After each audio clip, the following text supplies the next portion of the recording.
Magnus, Jern. It is great to finally have you on the Big Green Show. Great to be here with you. I've followed you for a long time now, and I love what you're doing. Great. Well, as you know, I love what you're doing too with tap water. Let's go right into this one because I have a lot of questions and a lot of restless viewers. So tell me first, what does tap water do? So we identified that in Europe, the biggest issue is not necessarily that we don't have clean tap water, but that it doesn't taste that great in a lot of places. And I was actually recently, just yesterday, I spoke to someone in Stockholm that said, you know, Magnus, I don't think the water tastes as good as it did when I was a child. And that's a very common issue in a lot of the big cities, and especially along the Mediterranean coast. The water just doesn't taste very good. It tastes very high chlorine, chemicals. So what the first thing that the tap water filters do, and they look like this, and you attach them to the faucet. That's your filter there. You put it straight onto the faucet, right? You attach it to the faucet. You have an on and off switch. And when you turn it on, the water comes out here and it's filtered. And the big difference is that it tastes great. And that is basically the number one thing. And we do that by removing all of the chlorine and lots of other chemicals that are either added to the water or that might come from the pipes. So even if your water is clean, that comes from the water treatment plant, it doesn't necessarily mean that it's clean when it comes out of your faucet, because there's a lot of old pipes along the way. Like, and in old cities in Europe, those pipes can be 50 to 100 years old. So, you know, you never know what's in between there. But I can imagine. We've all heard horror stories about London in that respect, but also, of course, here in Sweden and in a lot of places. Exactly. And it's something that is not very talked about. Like the assumption, especially if you live in Sweden, but also like Northern Europe in general, is that the tap water is always good and clean, and that's it. But the second issue is actually, so first one is making sure that it tastes great. And the second one is really to protect from potential contaminants. Not saying that there are any, but if there are, whether it's corrosion, bacteria that gets contaminated, that get added or build up along the pipes or other things, then the filter protects you from those as well.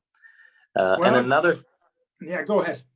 And another thing is microplastics, which is also something that the water treatment companies are not too happy to talk about because they don't know how to filter them out. So we know based on tests that have been done in recent years that pretty much all tap water now contains a lot of microplastics. Thankfully, it's less than bottled water, but it's a lot. And it's worse normally in big cities than it is on the countryside, but they're there. And when we do tests on human beings' bodies, they're inside us. They come out. And WHO studies so far kind of say that, we don't see any immediate danger from it, but we don't know. But it's in a lot of things, so of course it will accumulate over time, because I think it's now in table salt and it's in all kinds of products where they found it. In total, you probably consume about a credit card of plastics per week. Okay. A credit card. Well, I gotta ask you just a few questions. Can anyone install it? Can anyone put that on the faucet, or do you need an installer? No, that's the exact idea. It works on like 95% of standard faucets, taps, as they're called in some countries. And you don't need any tools. You just unscrew the aerator on it and you screw this on. In some cases, you may need an extra adapter, and we just send those free of charge. So that's the general idea, is that you should not require any tools, and also that it just makes it super convenient. Like if you compare that to buying bottled water, bottled water means that you need to go to the store, you need to carry. Actually, a lot of households, they buy over 1,000 kilos of water per year. They carry it home. And then you have to store it in your kitchen, and then you have to get rid of all of those plastic waste afterwards. And in this case, you just turn on the faucet, turn on the switch, fill up your glass. That's it. Yeah, I have so many questions, Magnus. I'm going to have to not ask all of them. But one is, of course, when you started this, what was your purpose? Was it to replace plastic bottles? That was exactly it. I've been living on and off in Barcelona for 10, 15 years. And, I visited you there. Yeah. Exactly. And as you know, there, pretty much everybody drinks bottled water. Like they don't drink the tap water. So seeing that in all my friends' houses and with other families, I was just wondering, there must be a better solution. This just seems ridiculous. And that was really the starting point. It was, can we find a solution that is better? Because we know that changing human behavior is really hard. So if you tell people to stop buying bottled water, they're not going to do it. It's like telling people to stop eating meat. But if you provide a better alternative, like meatless burgers or meatless meat, or in this case, a bottleless water, then it works. I mean, it's still not easy, but it makes it a lot easier. And once you convince one person, then that person maybe convinces another two, and then it keeps on going. And that's the idea. All right, Magnus, let's back up one step. I mean, you were a part of a crazy growth journey in the software industry in Sweden, in Framfab and the whole IT boom, where I was also working at that time. Did you learn anything from that in building this company? Yes, a lot. I mean, one of them is when you have a company that is valued to a lot of money, sell it as fast as you can. You never know how long it's going to last. Don't hold on to the shares too long. Exactly.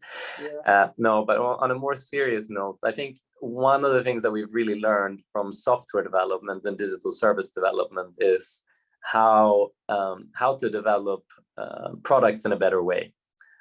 Starting with the lean method, so lean UX, minimum viable products, and iterations of products. Not doing it the traditional way, which is spending 3 to 5 years on R&D and product development, and then building out the manufacturing lines, and then develop like manufacturing and selling the same product for the next 10, 20 years, which is what most companies do, like whether it's Electrolux or someone else. And we took a much more lean method, with the idea being that we'll bring something to market as quickly as we can, get customer feedback, and then we'll keep on improving. And that's really what we've done. And we've also taken the approach that customers need to be involved in every step of the process of what we develop. So we have user input on absolutely everything. And you've taken also a software approach to the actual offering, right? Tell me a bit about that. What goes into this product in terms of soft value, so to say? Yes, so we also thought that it's important to get like continuous engagement and interactions to make people feel good. So one of the first things we did was we added a button to the product, and when you push the button, it sends a signal to your app on the mobile phone, which tells you how much of your filter you've used, how many bottles of water you've saved, how much money you've saved. So it gives you this direct interaction of what you need to do. And that was only the first step. Like the idea was, let's try this out and see, can we make something simple like that? And then in parallel, we started looking at sensors to be able to measure the quality of the water, to measure how much water you use, filtered and unfiltered, to measure if there's bacteria in the water, and lots and lots of other things. So in the coming years, we will be coming out with really sophisticated products where you can actually see immediately in real time if your water is safe to drink. And you might not be that concerned about this in Sweden or in Spain, but more and more people are. So you never know what's happening with your water, and especially with keep in mind we've had a few incidents in Sweden where the water has actually been completely unsafe to drink for a few days, and you kind of want to know when that happens as early as possible, I think. Exactly, and I mean, I guess the longer term dream vision would be that you could actually sense things like the coronavirus viruses in the water as well in real time. Imagine if we could do that. That would be a really good protection against bio warfare as well. Yeah. Well, back to the plastic bottles. You said an interesting thing in the beginning. You said that the plastic bottles actually contain more microplastics than the water in our tap. Is that true? Yes. And it's not too surprising, I guess. I mean, we've now found out that most plastics, they leach. And it doesn't matter if they're BPA free or if they're PET or something else, just plastic leaches. And it's I mean, in some circumstances, it's really bad. So if you put a water bottle in the sun, you leave it in the car for a day, you should definitely not drink it. No. There's a lot of research showing like what happens with the bottles or plastic when you put it in the microwave and heat up your food. Right. And we're now seeing like there's more and more research coming out and showing how this like impacts your hormones and actually men's ability to have to make have babies. Yeah. I've heard so that it's as well. Yeah. So we know that it's there's definitely a lot of negative consequences of that. How bad it is can be discussed, and obviously Coca-Cola and Nestle and Danone are very protective about what the potential impact is and how much microplastics is. But there's big external studies that have shown up to 10,000 particles of microplastics in a bottle of water. Right. And it doesn't seem too good. Exactly. And we actually got sued by the Spanish Bottled Water Association early on, claiming, because we had photos on our website of bottles on the beach, and they claimed that we had put them there. Uh-huh. And had you? No. No. We found them there. And no, it's not so hard to find those bottles wherever you are. I agree. You can probably go to a deserted beach anywhere. Sooner or later, one of them will pop up. Exactly. Well, interesting. So we haven't dug into the commercial aspect of it, but how much does it cost to buy a filter from you? And how does it work? Does it work for a year, or when do you have to replace it? Yes. So if you start actually about the price of a bottle of water, which is interesting. So on average, a Spanish household spends about 300 euros per year. So it's on bottled water alone, on bottled water, exactly. And if you look at the individual cost of a bottle, it's obviously not much. It's like 30 cents. So and that's an issue, because when people buy it, they don't really realize that it costs quite a lot of money. But it adds up. But it adds up, exactly. And our water filter, so this one costs to buy the original unit about 50 euros. And then if you buy the yearly subscription, it's 89 euros for a year. Right. So you will actually save more than 200 euros the first year. And you have to change. So these are the cartridges that are inside. And actually inside those, you have one of these. So this is the actual power thing that is a carbon block with various different stages.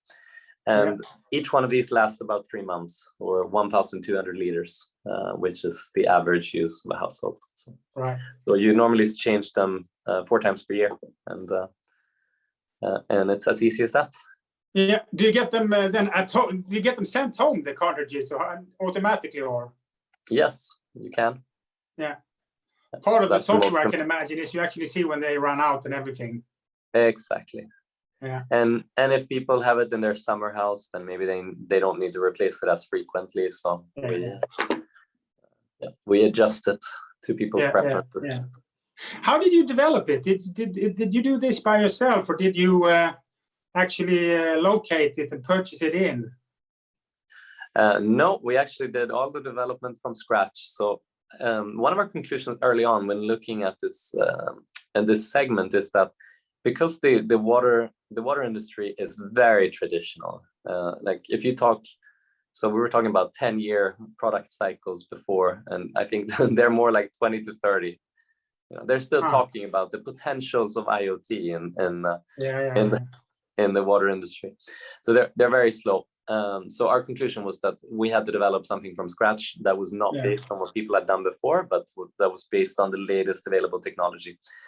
And we did work together with some of the best people in the industry, so professors in water, to understand what are the best materials, what are the latest materials, what do we need to remove microplastics, what do we need to remove heavy metals from the water, how do we reduce the amount of lime scales, all of these things.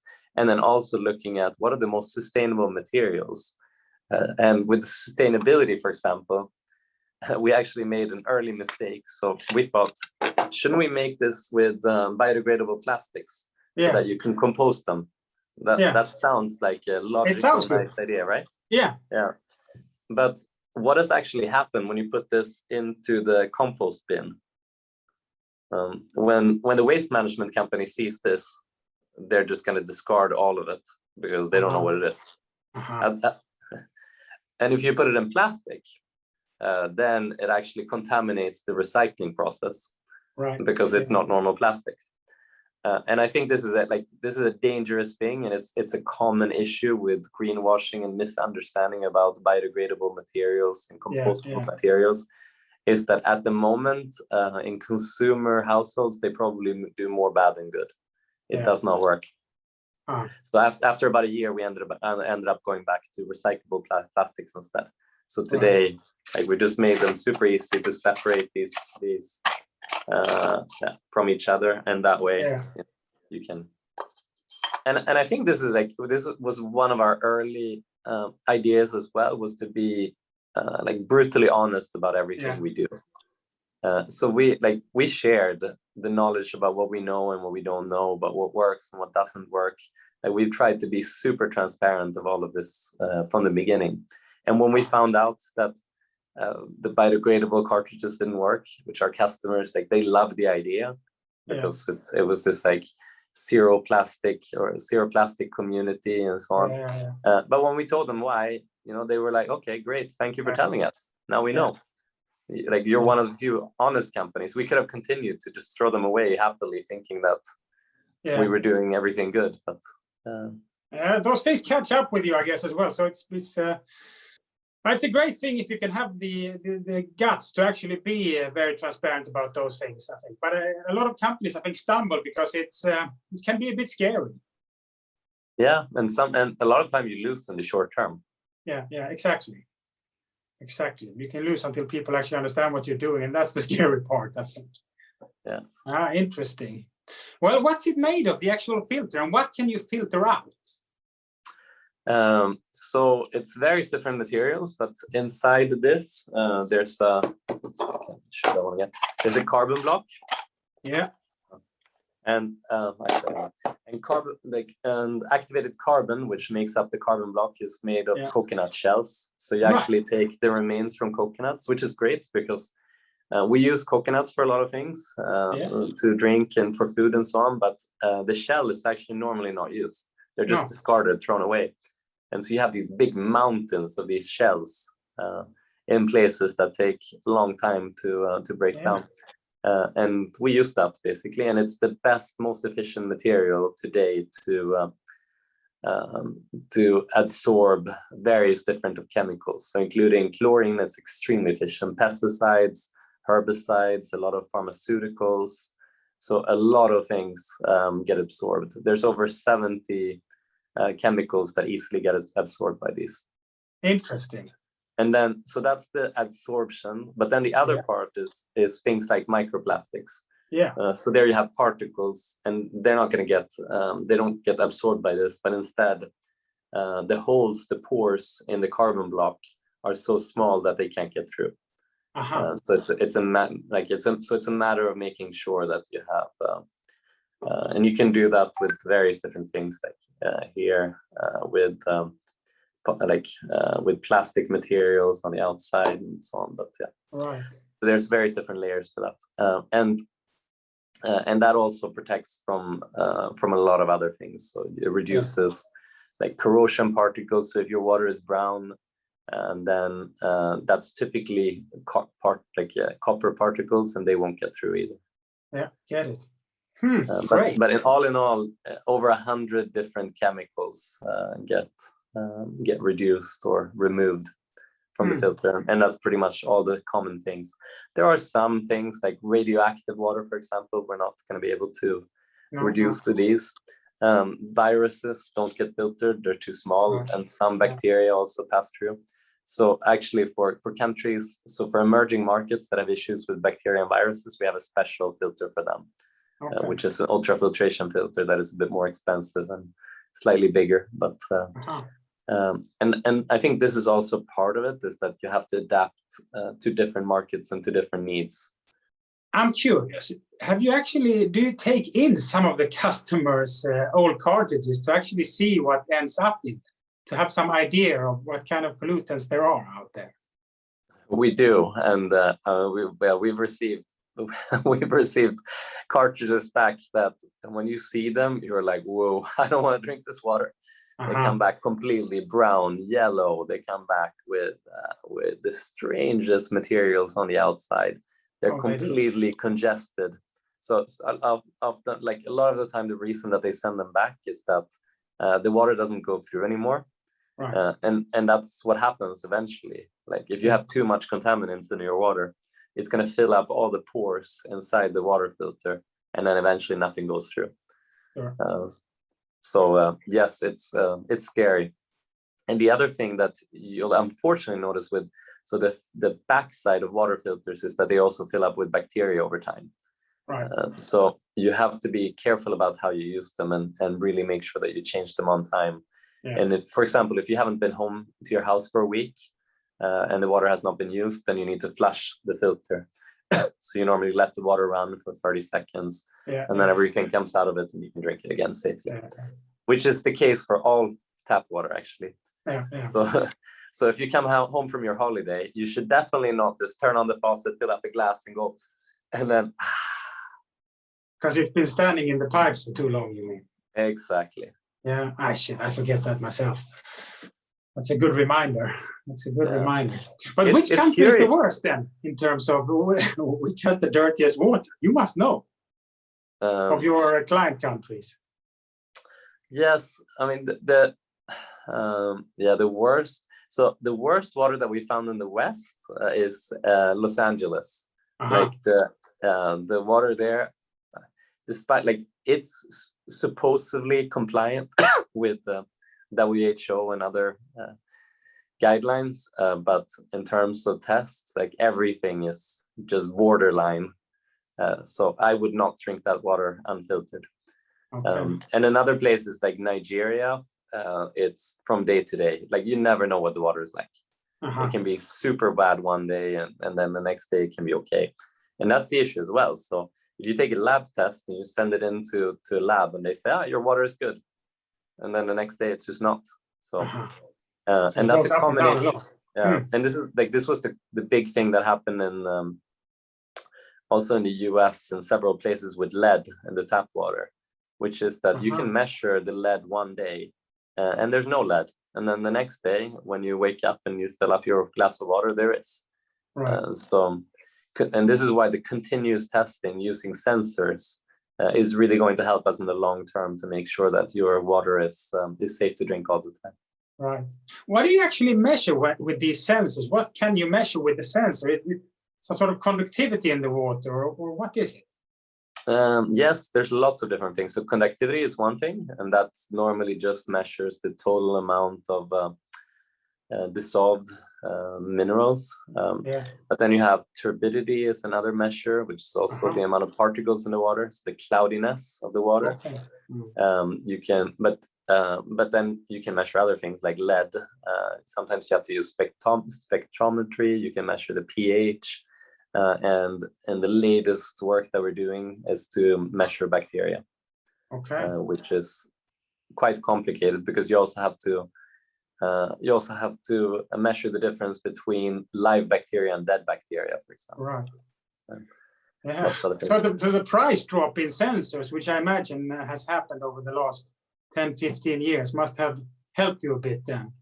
Oh yes, I mean this would, and also the size and the processing power. Like it would have been impossible to do. Just 3 years ago, it was not possible to do. And it's still hard today. Like some of the sensors are still slightly too big. But what we're betting on is that we can get the size down within a year or two, and then it will happen. But the revolution in IoT that we spoke about 10 years ago, 15 years ago, it's now happening. And I think this is also, I think it was Bill Gates that said it normally, like new technology, normally happens a lot slower than what you think to start with. But when it happens, it goes so much faster than we can ever imagine. And that's what's happening right now. And I couldn't agree more. It's really, I thought electric vehicles would be all over the place by now. They're not, but really now it's maybe happening at a quicker pace than anyone could even imagine. It's interesting. You coming from the web development world, you've seen that. You've come from the app. You built a successful app development company. And now you're actually taking a lot of that knowledge into the water treatment industry. I think it's fascinating. Can you just tell me a bit how many, because I know you measure this somehow, how many PET bottles do you think you have now saved by installing TAPP filters?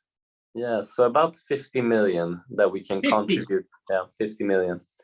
And that's a lot of football fields with plastic. Like if you pile it up, it's just enormous amounts.